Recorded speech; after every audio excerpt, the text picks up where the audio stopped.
to speak about prophecy. Prophets see somehow not with total clarity. Moses saw more clearly. The prophets see through a dim glass, through an ispaklaria that doesn't convey all the image perfectly. Okay, in the Zohar, Shekhinah is the dim glass, the speculum that does not shine on its own. I'm just reading the note here, but rather reflects and transmits the other sefirot. Here, she is the medium through which the prophet perceives his spherotic vision. Okay, so that's what he means here. All prophets of the world absorbed through a single facet, through two known rungs, those two sefirot. Those rungs appear through Shekhinah, the mirror that does not shine, as is written, Mar'ah, in a vision. But that word Mar'ah can also mean mirror. So he's interpreting the verse in the book of Numbers that God appears in a vision to mean God appears in a mirror, specifically in the mirror in which all colors appear. We said Shekhinah is the mirror that does not shine, but on the more positive side, she reflects all of the colors of the sefirot. She doesn't reflect her own light. In that sense, she does not shine, but she conveys the light of all the sefirot. And here she conveys the prophetic image, the prophetic vision. Okay, here's a little more. Moses and his father-in-law, Moses returned to Yahweh. Moses' first attempt at convincing Pharaoh to let the people go was a failure. Not only did Pharaoh refuse, he punished the Israelites with harsh labor as a result of Moses' demand. The people themselves were angry with Moses. Frustrated, he addressed God in bold terms. Adonai Elohim, my Lord God. Both these words are names of Shekhinah. The feminine divine presence, Yahweh, refers to Tiferet, a higher Sephirah. In rabbinic literature, a distinction is made between Elohim and Yahweh, the former indicating the divine attribute of judgment, the latter the attribute of compassion. See Sephirah, Deuteronomy. In the Zohar, Shekhinah, Elohim, executes judgment, and Tiferet is called compassion.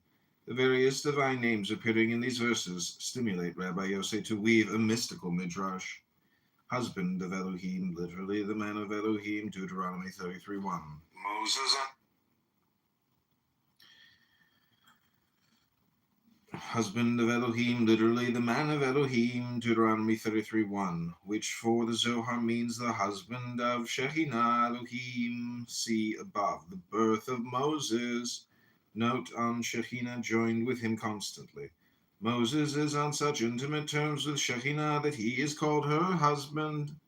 Therefore, he is allowed to speak to her as he wishes.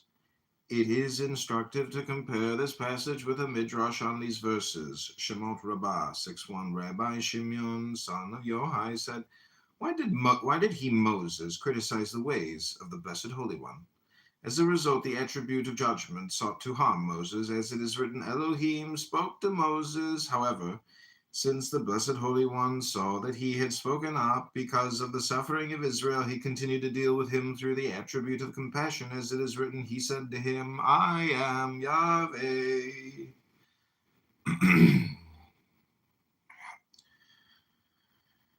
The Zohar passage is obviously built on the Midrash. Following its example, Rabbi Yossi divides Exodus 6:2 into two sentences with two different subjects. Elohim spoke, he Yahweh said. Here the similarity ends, however. According to Rabbi Yossi, Moses is forgiven not because he was standing up for Israel, but because he is a member of the divine family, the husband of Elohim. Do you not know that I am king? The man's wife is the daughter of the king. Rabbi Yossi does not spell this out, but it is clear from the context and the second parable below. This cryptic style is characteristic of the Zohar. The reader is puzzled and forced to search the text to involve himself. As if it were possible, a common rabbinic expression used to tone down radically anthropomorphic statements. He said, Adonai, Moses addresses Shekhinah. Elohim spoke to Moses. Shekhinah begins to answer. The Midrash quoted above. The attribute of judgment sought to harm Moses, as it is written, Elohim spoke to Moses. From above, from Netzach to the human prophets below. Let's continue with the Zohar. In a dream, I speak with him. Okay, that's how God said in the book of Numbers, God's conveyed